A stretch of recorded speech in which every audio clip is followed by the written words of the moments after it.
are these people? Lightning round, lightning round, lightning round. Okay. This made me sad. It's me, Elmo. Elmo got fired this week, and Unfortunately, somebody Elmo was recently laid off because of the federal budget cut. Elmo worked in Sesame Street for 35 years. and he still sounds like that. Elmo loved his time on Sesame Street. Elmo's going to miss his friend Big Bird and Cookie Monster and Ernie and Bert and Abby and Grover and Count and so many more. I don't think Elmo would use as many words, first of all. They made Elmo's day so much better. Somebody wrote this LinkedIn post on Elmo's behalf. Elmo is looking for his next opportunity. Elmo's good at so many things, like hugs. Elmo loves giving hugs. Elmo can recognize the letter E for eviction, spell his name, feel empathy, sing Elmo's song. Jesus Christ. And ask how you are doing. I put in the eviction part. E for unemployment. E for employment, too. Elmo is open to full-time or freelance roles. If you hear of any opportunities or want a hug, let's connect. And if you want to help save Elmo and his friends, please urge your local congressperson to save public media. While Elmo is sad, Elmo is excited for what's next. And one more thing. Elmo loves you. I thought that was sad as fuck and funny at the same time. Again, fuck Trump for that, because that would not have happened under a Democratic administration. They would not have canceled Sesame Street. Yeah. So that's number one of the lightning round. Go follow Elmo from Sesame Street on LinkedIn if you're not already. I think he could use some friends. And it's definitely better than some of the douchebags that are over there. Okay. Lightning round number 2. Scott Smith. I don't know if you remember, but this is the guy who, from Purdue University, he's the water expert who went to East Palestine, Ohio. He's been to Conyers, Georgia also. So he talked about that this was the 6th round of testing for residents in and around the Biolab Conyers, Georgia fire, which again we covered last year, where the person in the town walked out of a hearing saying everyone needs to get tested and dropped dead. This includes crop testing, more surface testing, more soil testing, more ash and soot testing, and metals testing in and around ground zero for dioxins, SVOCs and PAHs, metals, and other chemicals. This is the same testing that should be done for the Vistra Moss Landing battery fire that has been affecting our friend Keith McHenry, who's been getting headaches and nosebleeds and stuff out in California. That was a battery fire for Tesla. Yeah, amazing. I'll be on the ground in Moss Landing to begin preliminary testing on May 17th for a few days. I'll tell Keith about that. You can't find what you don't look for. All right. And no thanks to George Whittington in Conyers, Georgia, for providing important crop control samples and more for the community. And there are the samples of the soil and the water. And some of those water samples are disgusting, man. Ugh, gross. But Scott Smith doing the work. The guy in the blue shirt, all right, who's always about, we can't measure what we don't test. Got to test it. All right. So support Scott Smith. Go follow him. You talked about Sludge before. You mentioned them in an article that we had covered, or referenced an article we covered a while back. They did this piece called "Who's Profiting from ICE?" Right, and immediately my knee-jerk reaction was to initially say, the private prison companies, Core Civic and Geo Group, right? But they specifically address that right in the first paragraph, that critics often focus on private prison companies, right? But hundreds of other businesses quietly profit from ICE's ramped up activities. Private charter airlines. Yeah, private charter airlines and transport companies earn millions from handling detainee transfers, and tech firms providing surveillance tools like face scanning and ankle monitors to take a piece of ICE's more than $9 billion annual budget. Even food service companies, tent manufacturers, healthcare contractors, telecom services, and uniform suppliers cash in, like Cintas. The people behind this sprawling web of contracting businesses, from small vendors to large corporations, are profiting from a system where financial incentives often overshadow humane treatment of immigrants. Yeah. So read this article over at Sludge. I'll put the link in the description. Support independent media. Donald Shaw and David Moore writing over at Sludge. I also wanted to make some reference to this stupid narrative that's been put out by the Trump administration, thanks to the fact that CHUD has been such a wild success in their minds, and shipping people off to CHUD has scared the shit out of people and has been an effective way to get rid of people cheaper than it would have been to house them in the United States. They're looking to expand this authoritarian police state, prison state. Trump came out with a statement, and I'm looking for it somewhere, about opening Alcatraz, okay? He wants to reopen Alcatraz. I forgot this dumb shit. All right. So this person, oh, here it is. Rebuild and open Alcatraz, dumbass. For too long, America has been plagued. Yourself? Yeah. Thank you, Bubbles. Plagued by vicious, violent, and repeat criminal offenders.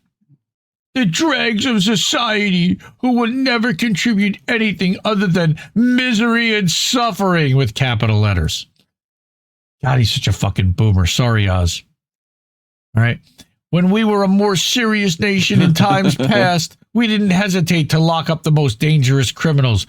What the fuck is Florence AdMax, you asshole? Florence ADX prison. Leavenworth. And keep them far away from anyone they can harm. Don't we have like Oscar award-winning movies like heroizing members of Alcatraz who escaped? Escape from Don't Alcatraz. we have a movie like that? We're gonna get to that. I do believe that's it. We're gonna get to that. Okay.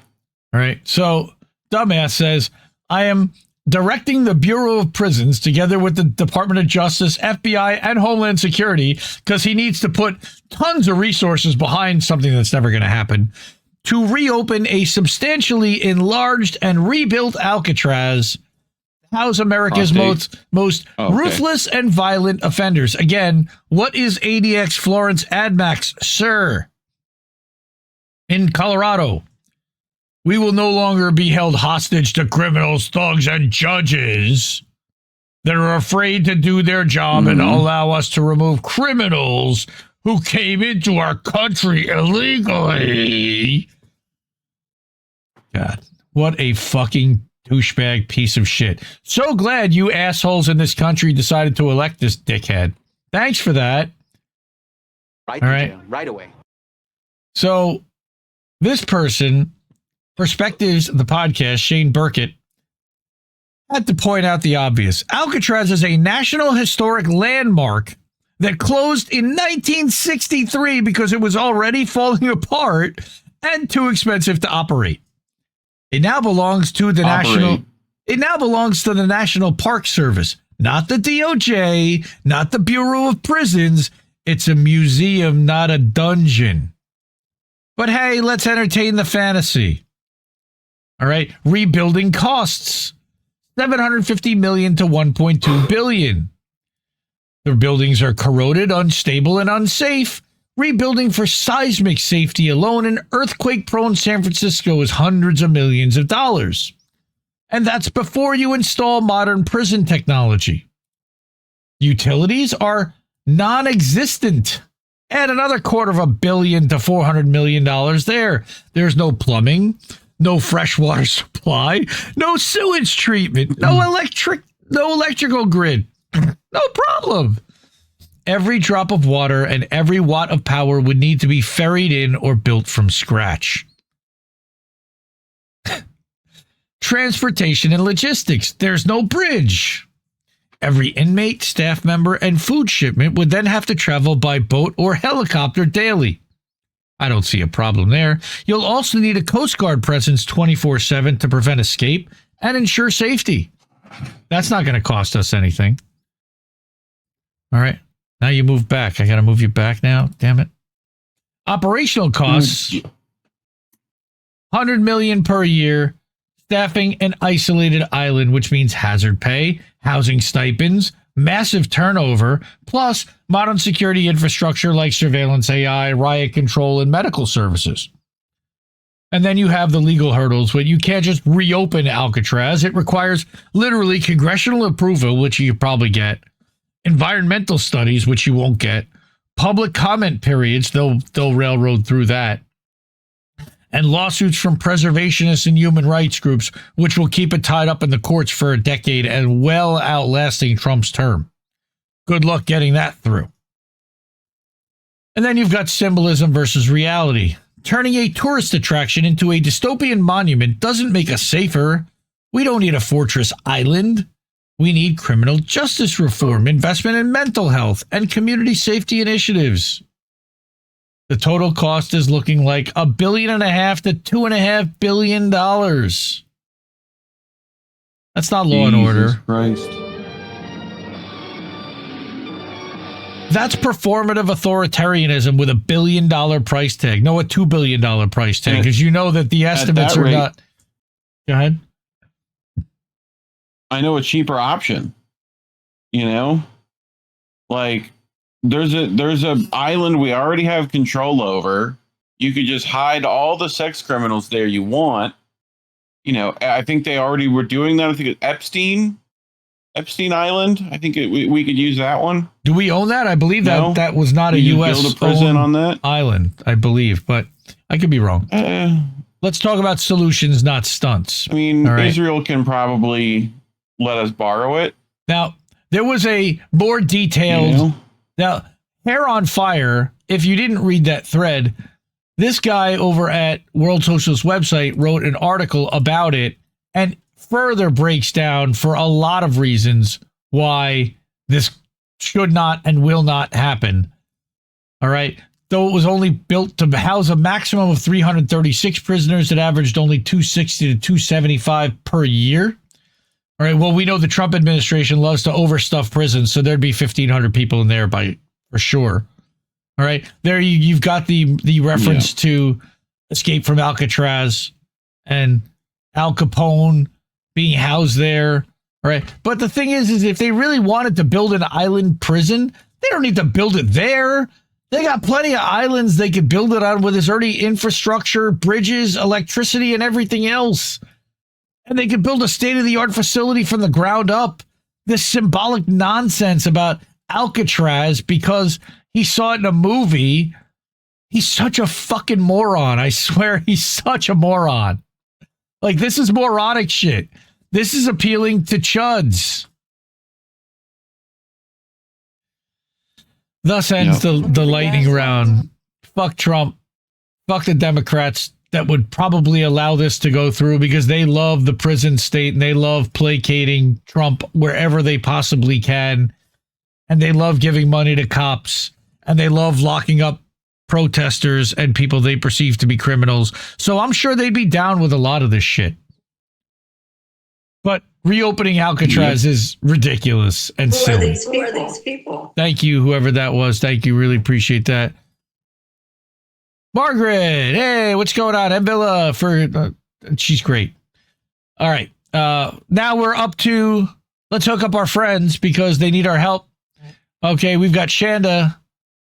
She has been fighting small cell lung cancer. She's raised over $1,000 since she turned back on her GoFundMe. Really appreciate that.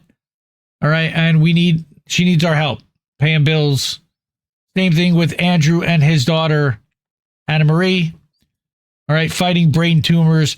They've had to raise the goal again to 6,500. They're getting close to the 6,000 that we were at last week. Again, thank you to everybody. Andrew really needs it, and he's messaged me how thankful he is that we've shouted this out. That Misty has given us a lot of light as well and shared this GoFundMe. If you can share the GoFundMe, if you can share, it's what is it? Andrew Zigman 1, I think is his Twitter handle. I'll put the link in the chat as well if you can share the GoFundMe.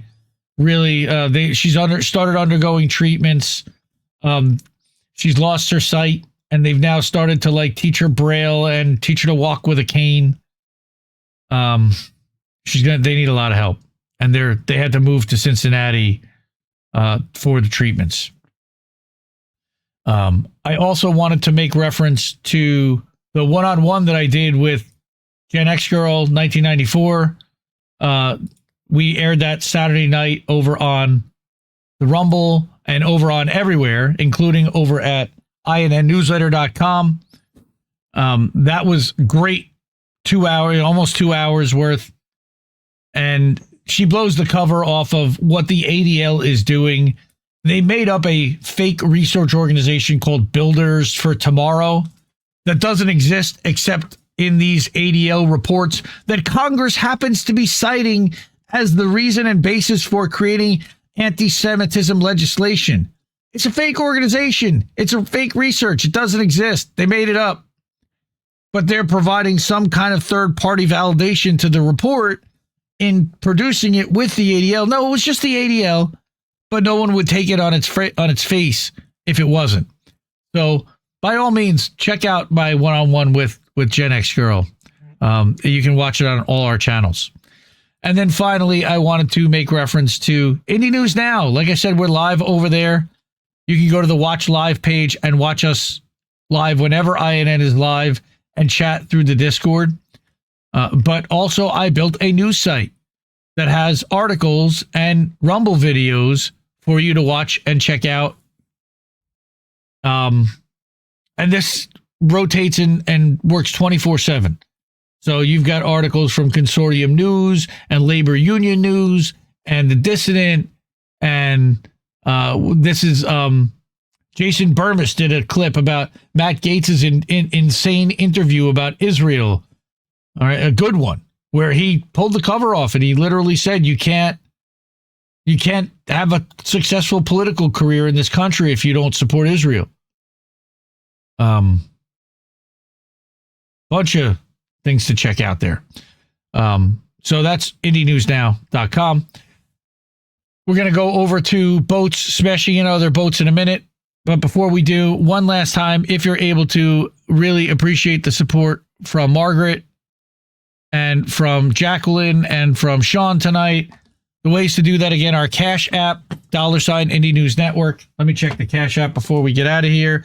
Ko-fi.com/ Thank you. /Indie News Network, PayPal.me/Indie News Network. And then we've got the Substacks at INNNewsletter.com, as well as over at IndieMediaToday.com, where we are live right now. No new Cash Apps tonight, but that's okay. I really appreciate everybody's generosity in helping us fund this thing, keep the lights on, and pay for a restream and the Canva so we can keep making nice thumbnails and backgrounds. And you're going to notice a nice new background for the beginning and intro and ending of Boats tonight. Support independent media. We need it more than ever. Mwah. Ciao, baby. No! We just fucking lost the stream! You can't keep giving us nothing and think we're bluffing about coming for your heads. Why play civil if you won't listen? To 50,000 died, and now we know our mission. We form a militia, make Congress a prison.